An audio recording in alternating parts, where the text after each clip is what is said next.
Hi, welcome to Ink Art Design Stamping Tip Wednesday. I made this promise last year that I'll jump on YouTube every Wednesday and share some quick stamping tips. So I fell in a heap over Christmas and New Year because I had visitors in the house, but I'm back and I'm ready to share some stamping tips. Today it's about grounding an image on your cards. It could be on an art journal page or a canvas, whatever project you're working on. There are some images that need grounding and there are some images that don't need grounding. Images that don't need grounding are things with wings. So butterflies, bugs, birds in flight in particular. Did I say angels? Angels. So I'm going to show you some examples. I've gone into my scrap box of backgrounds. Have a butterfly from another project we did one other day. I can put that in the middle of the card and it looks fine. You can put it on an angle, whatever you like to do, or just straight up and down. It's okay in the middle of the card. It has wings. This is another one I found, I think it's from Lost Coast Designs. It's a man, is it carus, the man with wings flying? So he's falling. Now he's grounded because he's touching the edge of the card. So that's what we call grounding an image. But I could just as easily pop him into the middle where there's no grounding, and because he's got wings, he's okay. So he doesn't need to be grounded. Grounded, not grounded. So he's fine either way. Most other stamps, if there's no wings involved, if the image that you're stamping with doesn't naturally fly in real life, then it needs to be connected to the edge of the card. That's what grounding is. So I've got a couple of examples to show you to start with. So this is one from a class that I did. So we have a bird sitting on a branch. I could have put that into the middle and then the branch would have been left going nowhere. But I've stamped it so that the branch is on the edge of the card. So that stamping to the edge is grounding. This is another example which I did recently for Rubber Dance of a female image, and I've connected her to the bottom of the card. For extra grounding, I've put some doodle borders in front and behind her, and this also anchors her very firmly onto the edge of the card. Can you see what I mean? So there are a couple of examples that I had to show you. Now we're going to go ahead and do some. Here is an elephant.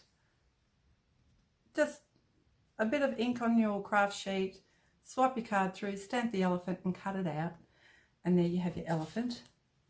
If I sat him in the middle of the card, it just looks odd, don't you think? But all I have to do to ground him is to move him down to the bottom, and now he's grounded.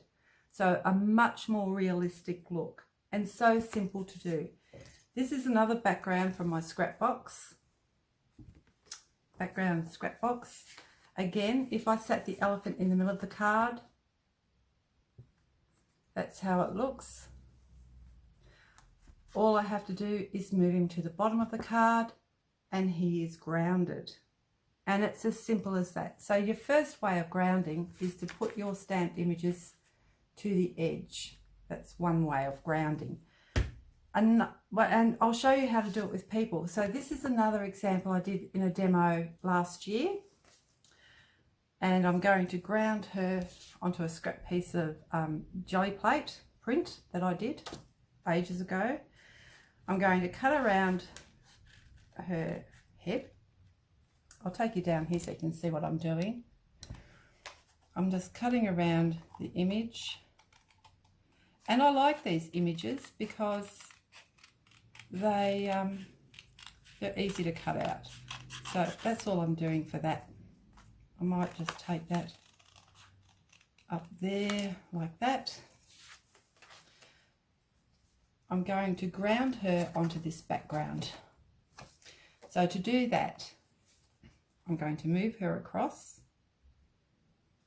turn it upside down and cut along the edge of the back of the card, like so.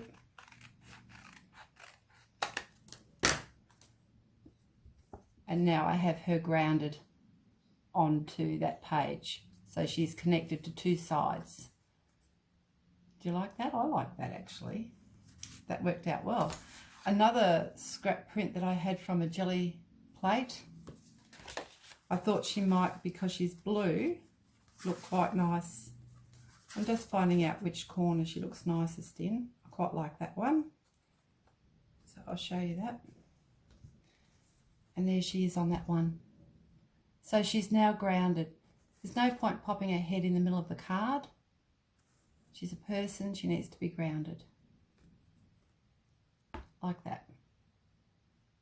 Do you like that? I like that. That was a nice, easy way. So you can do partial stamping and cut it off so that it fits into corners of your card. Lower your images down onto the card as well. This is another piece from my scrap box, and it's a bird from Rubber Dance. It's called Merry Magpie. Now, I've just stamped him onto a brusho background, but look at him. He's in mid-air. Obviously he's not flying. He's meant to be just standing looking for food, I think. So how would we ground him? He needs to be put down onto the ground so he's not just floating in the middle of the card.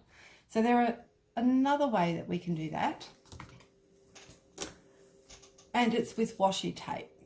So I've got some Dina Wakley washi tape in the shop, and I thought we'd use that. So all you do is put the washi tape there, and I'm just going to fold that around, and just like that he's now grounded.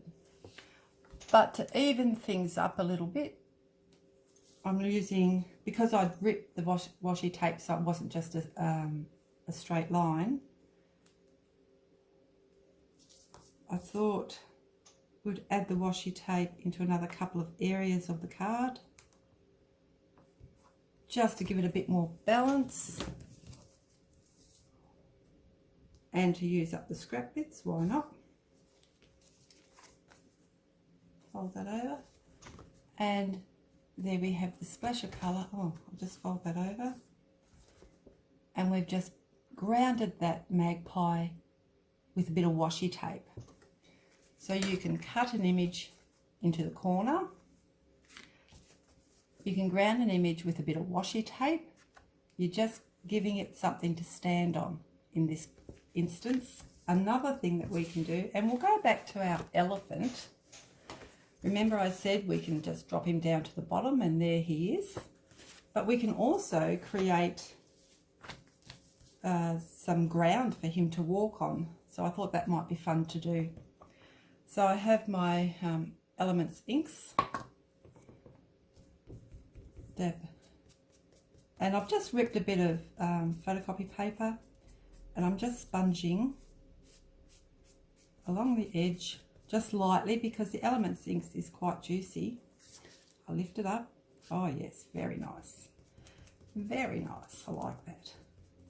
And I chose green because there's green in the background, and that will do. I could add another little bit of another hill over there if we like. There's no reason why we can't. Not very strong. I'll just add a bit more ink. Like that. So we've created a little bit of earth, a little bit of rolling hills, and then we can simply put our elephant on the rolling hills. And we have now grounded the elephant by giving it some ground to stand on. So originally we dropped him to the bottom. Now we've got him on the hills. And I thought it might be a nice thing to do also if we do a bit of stamping. So I have a couple of stamps from Carved Whimsy Wood, also from Rubber Dance, because I was using it recently. So while I had it out, still sitting on my bench, I thought we'll just use that. What I'm going to do with the tree,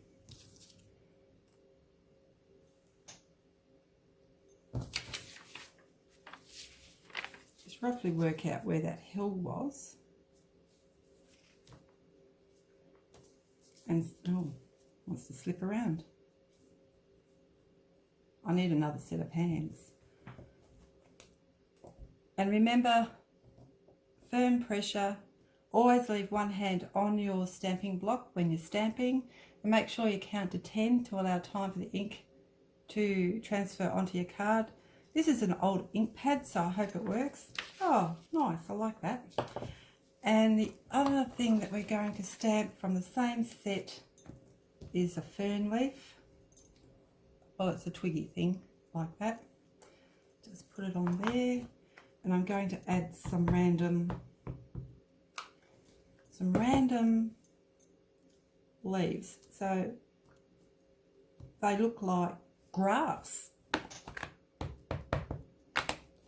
Add a bit more, and I'll put a couple over this side like that. Add the elephant on, and now he's walking. I could put him up on the hill too that we made before. And there we have created a scene. Do you like that? So we've grounded the elephant, created the scene. Now this stamp here, I've joined to the edge. So that's a third way of grounding, is using stamps. So if you have an image, you can join it to the edge with stamping.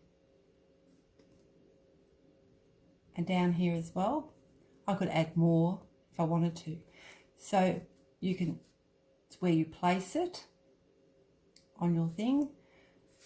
We have stenciled in with a bit of photocopy paper some ground and given him some ground, and we have attached him to the edge, which is what grounding is, with stamping. So there are 3 different ways on that card, and remember we used washi tape on this one, so he had something to sit on. I could have used my torn bit of paper as well and created a bit of ground for him and stamped something in the background, and then cutting out an image and putting it into a corner, and we have our girl. So there are some really easy ways for you to ground your images. If you have any questions about grounding, I don't mind if you pop it down in the comments. I'm happy to help. I'll tell you what I know. I don't know everything, that's for sure, but I'm happy to answer any questions that you've got. Tomorrow I'll be back with another YouTube thing, because we've got our Facebook Live, and I'll take the demo from that and put on here as well. And tomorrow it'll be about just having a little play with the jelly plate. So until tomorrow, I'll see you later.